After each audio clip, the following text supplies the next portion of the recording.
When Dr. Arav Mehta was dismissed from his neurosurgery residency, the hospital press release used one word over and over: ethics, ethics violations, ethics investigation, ethics committee decision.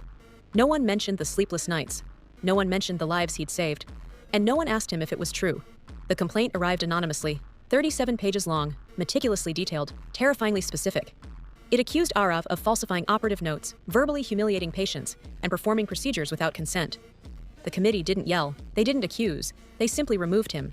His badge was cut in half in front of him. Pending investigation, they said, avoiding his eyes. 3 months later, the investigation ended. Inconclusive. Not innocent, not guilty, just unusable. Hospitals don't reinstate residents with unresolved ethical shadows. They quietly erase them. So Arav's name disappeared. From surgery boards, academic emails, recommendation letters. Even his father asked, "Beta, you're sure you didn't make a mistake?" That was the day something inside Arav broke in a way no bone ever had. 2 years passed. Arav moved to a coastal town and worked as a general physician.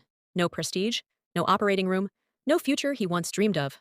One evening, he received a call from an unknown number. "Arav, it's Ria," his younger cousin. Her voice was shaking. "My son, he collapsed. Doctors say it's a rare cerebral vascular malformation. They can't operate. They say the risk is too high." Arav closed his eyes. Only one type of surgeon specialized in that condition. The kind of surgeon Arav was supposed to become. "They told me," Ria whispered, "there's only one person in the country who successfully attempted this procedure independently. And that was you. During residency." Arav felt the room spin. Then Ria said the words that changed everything. "The anonymous ethics complaint. It came from my mother." From his aunt. The woman who had raised him like her own son.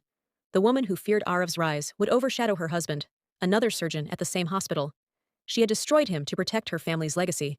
And now, fate had come collecting. The decision, the hospital board called Arav within hours.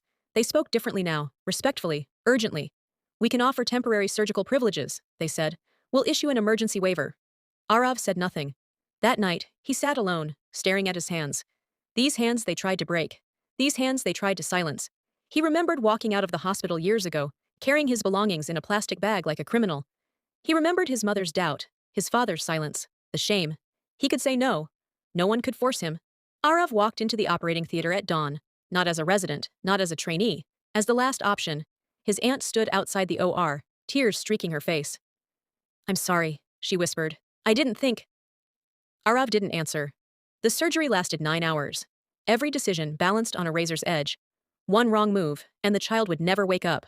When Arav finally stepped out, exhausted, hands trembling, "The surgery was successful," he said. "The child would live." The hospital reinstated Arav. Not just reinstated.